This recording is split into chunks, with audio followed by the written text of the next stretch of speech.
Saji നന്ദ്യാട്ടിനെതിരെ film ചേംബറിൽ കത്ത് നൽകി ഫെഫ്ക. സിനിമാ താരങ്ങളെക്കാൾ ടെക്നീഷ്യന്മാരാണ് സിനിമയിൽ ലഹരി ഉപയോഗിക്കുന്നത് എന്ന പരാമർശത്തിനെതിരെയാണ് കത്ത്. ഓൺലൈൻ ചാനലിന് കൊടുത്ത ഇന്റർവ്യൂവിലായിരുന്നു സജി നന്ദ്യാട്ടിന്റെ പരാമർശം.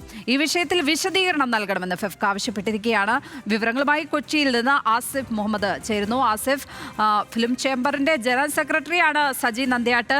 അദ്ദേഹത്തിന്റെ ഭാഗത്ത് നിന്നാണ് ഇങ്ങനെ ഒരു പരാമർശം ഉണ്ടായിരിക്കുന്നത്. അത് ഫെഫ്കയെ പ്രകോപിപ്പിച്ചിരിക്കുന്നു. എന്തൊക്കെ കാര്യങ്ങൾ ഫെഫ്ക കത്തിലൂടെ ആവശ്യപ്പെടുന്നുണ്ട്?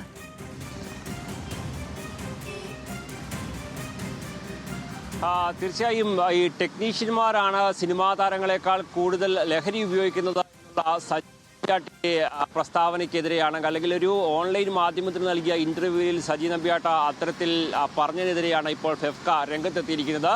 കാരണം ഈ സിനിമാ മേഖലയിൽ വ്യാപകമായ ലഹരി ഉപയോഗം ഉണ്ട് എന്നും അത് ടെക്നീഷ്യന്മാരടക്കം മുഴുവൻ ആളുകളും ആ ലഹരിക്ക് അടിമപ്പെട്ടാണ് ജോലി ചെയ്തതും തരത്തിലേക്ക് കാര്യങ്ങൾ വ്യാഖ്യാനിക്കുകയും അത് ആ തരത്തിൽ വലിയ വിവാദങ്ങൾ സൃഷ്ടിക്കുകയും ചെയ്തുവെന്നുള്ളതാണ് ഫെഫ്ക ചൂണ്ടിക്കാണിക്കുന്നത്. ഇത്തരത്തിൽ നിരുത്തരവാദപരമായ പരാമർശങ്ങൾ നടത്തുന്നതിൽ നിന്ന് ഫിലിം ചേംബറിന്റെ പ്രധാനപ്പെട്ട ഭാരവാഹി തന്നെയായ സജി നമ്പ്യാട്ട മുൻകൈയെടുക്കുന്നത് അംഗീകരിക്കാൻ കഴിയില്ല. അതുകൊണ്ട് തന്നെ ഇത്തരത്തിലുള്ള നടപടികൾക്ക് കൃത്യമായ തിരുത്തലുകൾ വേണം. ആരും എന്തും എവിടെയും വന്ന് വിളിച്ചു പറയുന്ന സാഹചര്യം ഉണ്ടാവരുത്. അത് പ്രധാനപ്പെട്ട ഭാരവാഹികളാകുമ്പോൾ അത് പൊതുസമൂഹം അത്തരത്തിൽ മാത്രമേ കാണുകയുള്ളൂ.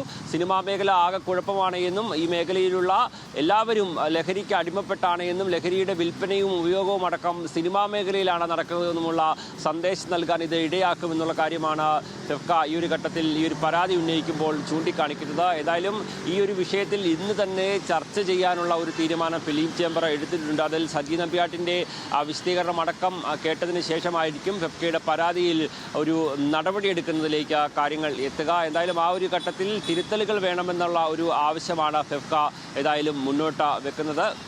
ലക്ഷ്മി.